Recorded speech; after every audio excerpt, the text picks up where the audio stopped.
Good morning everyone. आज हम लोग पढ़ेंगे प्लेन सर्वेइंग और जियोडेटिक सर्वेइंग के बीच में डिफरेंस। तो होता क्या है, पहला पॉइंट है आपका कि surface of earth is considered as flat. इसका मतलब है आपका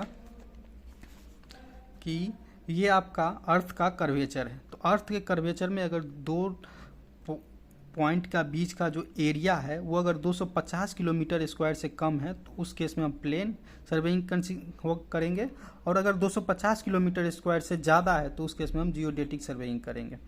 तो इस केस में हम क्या है कि प्लेन सर्वेइंग के केस में जो अर्थ का ये कर्वेचर है उसको हम कंसीडर नहीं करते। जैसे दो पॉइंट के बीच में हम फ्लैट या स्ट्रेट लाइन मेजर करते हैं या प्लेन लेते हैं, वही जियोडेटिक सर्वेइंग के केस में हम क्या करते हैं, आपका जो एक्चुअल शेप ऑफ अर्थ जो कि कर्व है उसको हम कंसीडर करते हैं। एग्जांपल आप ले सकते हैं, जैसे आपके और आपके बगल में कोई घर है, आपका पड़ोसी है, दोनों के बीच अगर सर्वेइंग करना है दो पॉइंट के बीच तो उस केस में हम प्लेन सर्वेइंग करेंगे। वही आप इंडिया के कोई दूसरे स्टेट में, जैसे एग्जाम्पल ले लीजिए कर्नाटका है और आप बंगाल में है, तो दोनों के बीच में सर्वेइंग जो करेंगे वो आप जियोडेटिक सर्वेइंग करेंगे।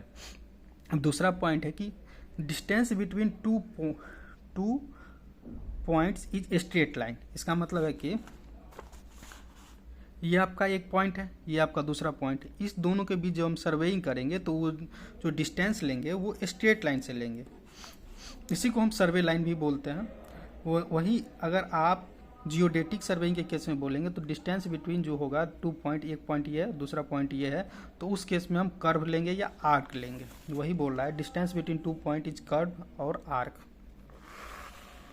अब तीसरा है कि जो ट्रायंगल बनता है आपका प्लेन सर्वेइंग के केस में वो आपका प्लेन ट्रायंगल बनता है। मतलब सर्वे देखिए, तीन पॉइंट ले लेंगे, एक दो तीन, तीन पॉइंट पे हम सर्वेइंग करेंगे, उससे हम सर्वे लाइन बनाएंगे। सर्वे लाइन से जो आपका ट्रायंगल बनता है वो हम प्लेन ट्रायंगल होता है। इसमें जो अल्फा बीटा और गामा का जो वैल्यू होता है तीनों का एंगल का सम वो 180 डिग्री होता है। But in case of geodetic survey जो हम सर्वे लाइन के हेल्प से ट्रायंगल फॉर्म होता है वो स्फेरिकल ट्रायंगल होता है। इसमें अर्थ का कर्वेचर को हम कंसीडर करते हैं। देखिए अर्थ के कर्वेचर को हम कंसीडर भी किए हैं। इस केस में हम अल्फा बीटा और गामा तीनों एंगल का जो सम होता है वो आपका 180 डिग्री 0 मिनट और 1 सेकेंड होता है। एक पॉइंट आप समझ लीजिए यहाँ पे कि 1 डिग्री आपका 60 मिनट के बराबर होता है, 1 मिनट आपका 60 सेकेंड के बराबर होता है।